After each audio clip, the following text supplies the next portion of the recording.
मैं डॉक्टर दीपक Chaturvedi, MD medicine हूँ। और इसके अलावा अब तक पिछले 1.5 साल में करीब 2,500 कोविड पेशेंट्स को मैं डायरेक्टली और इनडायरेक्टली देख चुका हूँ, डायग्नोज कर चुका हूँ। मेजोरिटी को ओपीडी बेसिस पर ही ट्रीट किया है और होम आइसोलेशन में ट्रीट किया है, लेकिन एक अच्छा फ्रैक्शन भी है, मे बी 2 to 3% जो लोग एडमिट हुए हैं और आईसीयू में गए हैं। आज भी ऑलमोस्ट अबाउट 18 पेशेंट ऐसे हैं मेरे जो अलग अलग शहरों में आईसीयू में एडमिट हैं, कुछ मथुरा में भी हैं, कुछ बॉम्बे में भी हैं। और जब हम अभी बात कर रहे हैं तो कुछ अपने चतुर्वेदी भाई बहन माताएं फिलहाल आईसीयू में स्ट्रगल कर रहे हैं अपनी लाइफ और डेथ के बीच में। ये शायद आप लोगों को पता होगा।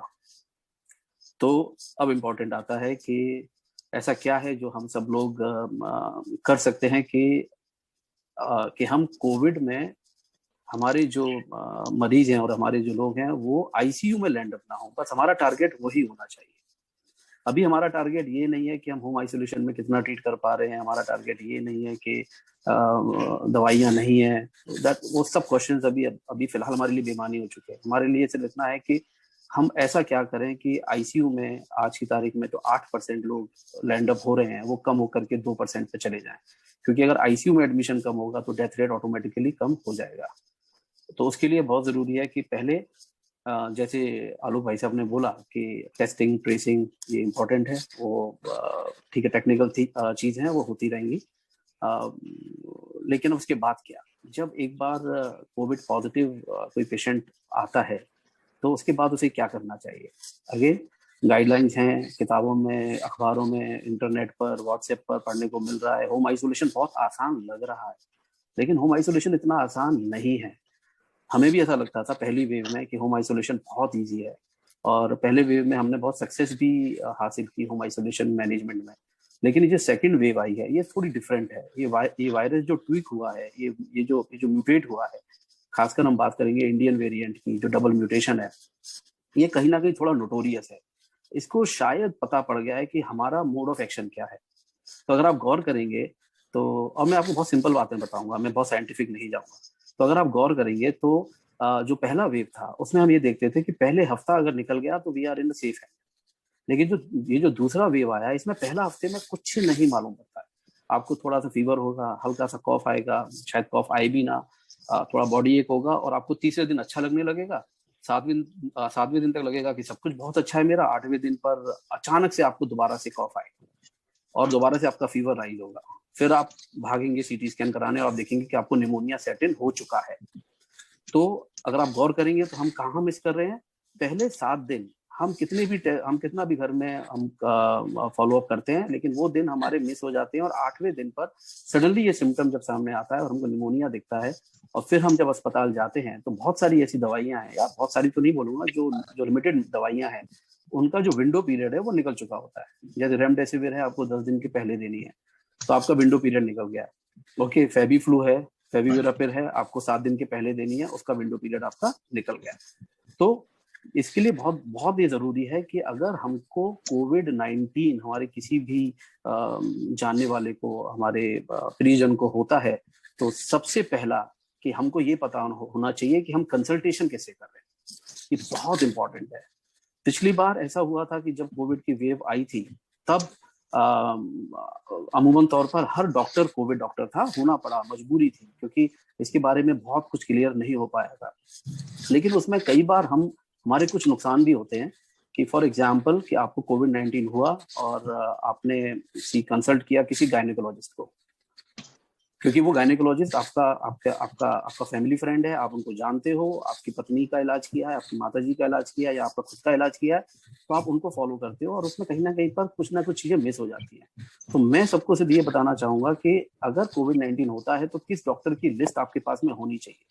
सबसे पहले आपके पास में एक एमडी इंटरनल मेडिसिन आपकी लिस्ट में होना ही चाहिए डे 1 से। उससे आपको, चाहे आप टेली कंसल्टेशन करो, चाहे फिजिकली जाके मिलो, लेकिन जरूर मिलो।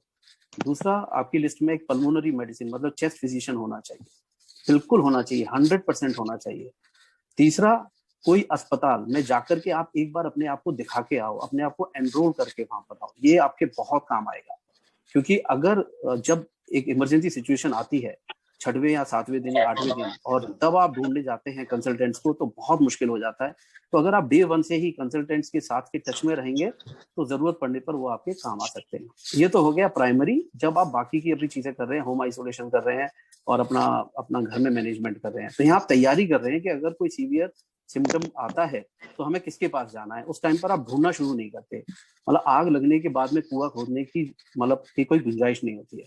तो MD internal medicine, MD chest medicine, और कोई एक अस्पताल जहां पर जाकर के आप पहले ही मिल करके आ जाए। अब बात करते हैं कि वार्निंग साइंस क्या है। तो फिलहाल तो मैं ये कहना चाहूंगा कि अगर कोविड पॉजिटिव आया है आपको तो उसी को वार्निंग साइन मान के चलो। Okay, that is a warning report to you. ठीक है, उसके बाद में आप होम आइसोलेटेड हैं, आप अपना मैनेजमेंट कर रहे हैं। अब यूजुअली कोविड का जो फीवर है, अगर आपको फीवर आया है, यूजुअली कोविड का जो फीवर है वो पहले 5 दिन के अंदर चला जाना चाहिए। अगर आपका फीवर 5 दिन के बाद भी नहीं जा रहा है तो that is a warning sign. ये वार्निंग साइन अभी गाइडलाइंस के अंदर आया नहीं है, पर ये प्रैक्टिकल वार्निंग साइन है कि फीवर के स्पाइक्स आ रहे हैं, दिन में आपको 4 से 5 पैरासीटामोल खानी पड़ रही है, तो ये वार्निंग साइन है। दूसरा, आपको चेस्ट टाइटनेस हो रही है, आपको ऐसा लग रहा है कि छाती में कुछ भारीपन है। SpO2 आपका जो ऑक्सीजन सेचुरेशन है, जो पल्स ऑक्सीमीटर से आप चेक कर रहे हैं, वो भले 97 98 आ रहा है, लेकिन आपको छाती में भारीपन का एहसास हो रहा है, ये वार्निंग साइन है। अगर आपको ऐसा लगता है कि आपको कॉफ शुरू में आया था, खांसी आई थी, वो बाद में ठीक हो गई और दोबारा से एक बाउट ऑफ कॉफ आ रहा है, आपको दोबारा से लगा कि खांसी मेरी लौट के आई है, तो ये वार्निंग साइन है। ये वो साइन है जो कहता है कि आप जाके राइट अवे सीटी स्कैन कराइए अपना, क्योंकि प्रोबेबली निमोनिया सेट इन हो चुका है।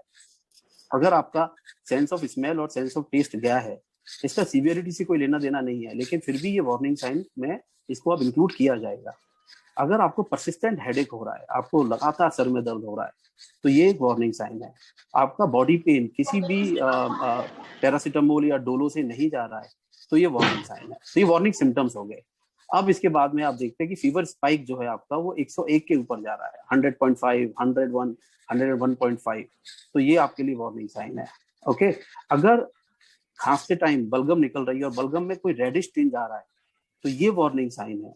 अगर आपका बलगम डार्क कलर का आ रहा है तो वार्निंग साइन है। अगर आपका बलगम बहुत ज्यादा ग्रीन कलर का हो गया तो ये वार्निंग साइन है।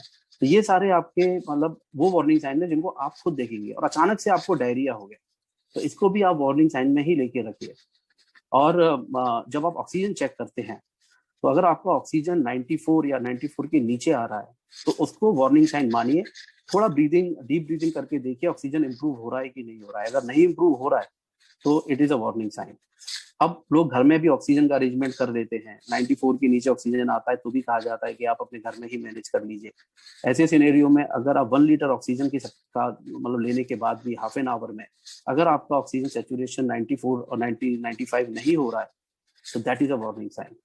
तो ये सारे वार्निंग साइंस हैं जिनको लेकर के आपको सजग रहना है। आपको इनमें से किसी भी सिम्टम को और साइन को इग्नोर नहीं करना है कि ये तो अभी हुआ है, ठीक हो जाएगा, हो सकता है मेरा पल्स ऑक्सीमीटर खराब हो सकता है कि मेरा बीपी अपेक्स खराब हो। और बहुत इंपॉर्टेंट, जो डायबिटिक मरीज हैं और जो नॉन डायबिटिक भी हैं, प्री डायबिटिक हैं, अगर शुगर शूटअप होता है, अचानक से आप अपने घर में शुगर चेक करते हैं, यूजुअली ग्लूकोमीटर की मशीन सिर्फ उन्हीं लोगों के घर में रहती है जिनको डायबिटीज है या घर में किसी एक परिवार के मेंबर को डायबिटीज है। अदरवाइज लोग सिर्फ आजकल थर्मोमीटर रख रहे हैं डिजिटल, या वो अपना पल्स ऑक्सीमीटर रख रहे हैं, लेकिन बीपी, ब्लड प्रेशर और ब्लड शुगर कोई चेक नहीं कर रहा है। वो भी चेक करना चाहिए। अगर आपके पास में घर में मशीन है, किसी की भी मशीन है घर में, तो प्लीज उस मशीन का इस्तेमाल कीजिए। और अगर आपका blood sugar, random blood sugar shoot up होकर 250 और 300 पहुंच रहा है तो वो अपने आप में बहुत बड़ा वार्निंग साइन है। क्योंकि ब्लड शुगर और कोविड एक दूसरे से, आप कह दीजिए कि एक दूसरे को एक विशेष साइकिल बनाते हैं। कोविड शुगर को शूटअप करेगा और शुगर शूटअप होने से कोविड बढ़ेगा।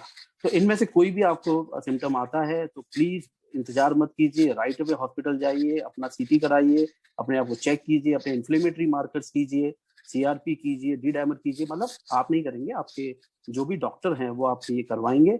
और तैयार रहिए फाइनेंशियली, प्लीज आप किसी पर डिपेंड मत होइए, फाइनेंशियली अपनी तैयारी खुद रखिए। समाज, बाकी लोग आपकी मदद कर सकते हैं, लेकिन इनिशिएट आप ही को लेना पड़ेगा। उतनी तैयारी जरूर से रखिए कि जब आप जाएं तो आपको किसी का मुंह ना देखना पड़े, क्योंकि आपके जो टेस्ट होंगे वो टेस्ट एक ही बार नहीं होंगे। अगर ऐसी सिचुएशन आती है तो शायद आपको हर तीसरे दिन टेस्ट कराना पड़े, अस्पताल में एडमिट होना पड़े। तो उसकी तैयारी रखिए। ऐसा नहीं होना चाहिए कि किसी भी फाइनेंशियल डेफिसिट की वजह से एक हेल्थ में कंप्रोमाइज मतलब हो जाए। तो ये हो गया। अब जब आप अस्पताल पहुंच गए तो प्लीज अस्पताल पे भरोसा कीजिए, डॉक्टर पे भरोसा कीजिए। कहीं ना कहीं हम इतने वायलेंट हो जाते हैं अपने बिहेवियर में और नेचर में, अगर कुछ कैलेमिटी हो गया, अगर कुछ डिजास्टर हो गया तो हम बहुत वोकल हो जाते हैं उसको लेकर के। तो इससे अस्पताल भी डरता है हमारे लोगों को फिर एडमिट करने के लिए। तो बहुत ज्यादा वोकल होने की आवश्यकता नहीं है। अगर किसी को किसी अस्पताल से किसी भी किस्म का कोई शिकायत हो तो अपने पर्सनल लेवल पर तो फाइट कीजिए, लेकिन इतना भय का माहौल मत क्रिएट कीजिए कि कोई चतुर्वेदी नाम से ही एडमिट करने से घबराए या डरे और डॉक्टर हाथ रखने से डरे। वो माहौल हमको क्रिएट नहीं करना है। अस्पताल पहुंचने के बाद में वो डॉक्टर, वो अस्पताल आपका आपका मित्र है, वो आपका सहारा है, उसका साथ दीजिए। अगर खुदा ना खास्ता पेशेंट अगर आईसीयू में शिफ्ट होता है तो वहां पर जो क्रिटिकल केयर मेडिसिन एक्सपर्ट हैं उन पर भरोसा कीजिए, उनको अपने डिसीजन लेने दीजिए। एक सबसे बड़ी प्रॉब्लम जो मैं देख रहा हूँ बिकॉज ऑफ व्हाट्सएप या डिजिटल मीडिया की जो इन्फॉर्मेशन आती है, इसमें पेशेंट और उसके रिलेटिव खुद फोर्स करते हैं डॉक्टर को कुछ प्रिस्क्राइब करने के लिए। जैसे बहुत कॉमनली देखा गया है कि पहले हफ्ते में स्टेरॉइड दे दी जाती है। यहाँ पर पेशेंट खुद कहता है डॉक्टर से कि आप स्टेरॉइड क्यों नहीं दे रहे हो, फिर डॉक्टर कई बार इन्फ्लुएंस हो जाता है और वो दे देता है। पहले हफ्ते में स्टेरॉइड लेना नुकसानदायक हो सकता है, उल्टा है, मतलब ये डबल एज सोर्ड है इसका। कहते हैं ना अत की हाँसी करे विनाशी, वैसा वाला ही खेल है इसका भी। अगर आप समय के पहले स्टेरॉइड देंगे नुकसान करेगा, राइट समय पे देंगे फायदा करेगा। तो कृपया करके अपने डॉक्टर को फोर्स मत कीजिए कोई पर्टिकुलर इंटरवेंशन करने के लिए। वो डॉक्टर कैपेबल एनफ है, अगर वो आपको मैनेज कर रहा है तो वो अपना इंटरवेंशन खुद करेगा।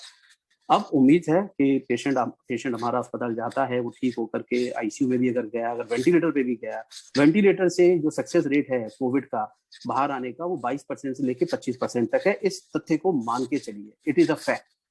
यूजुअली वेंटिलेटर से, मैकेनिकल वेंटिलेटर से जो बाहर आने का रेट होता है नॉन कोविड को अगर मैं काउंट करूं तो 40% टू 50% है, लेकिन कोविड ने इस रेट को कम किया है। तो आप मान के चलिए अगर आपका पेशेंट वेंटिलेटर पर है तो वो रिस्क पर है, इसको एक्सेप्ट कीजिए, डॉक्टर पे भरोसा कीजिए।